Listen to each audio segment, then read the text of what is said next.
Okay, for today's video, uh,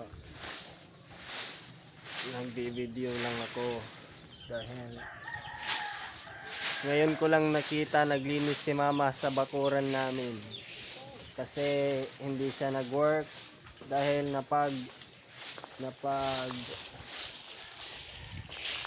napagplanuhan nila na hindi sila magtrabaho ngayon para masahuran na sila nung March.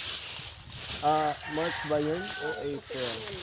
April 15 kasi binuburaot sila ng agency nila. Okay, yun yung plano, hindi magtrabaho para makalat yung ospital. Daming basura at dumi. Alam nyo ba, pag walang nagtratrabaho, madumi kagaya dito. Kaya ngayon na nandito si mama, malinis na ang likod namin. Ang aming backyard. Kitam? Okay ba? Ganun lang yun kadali.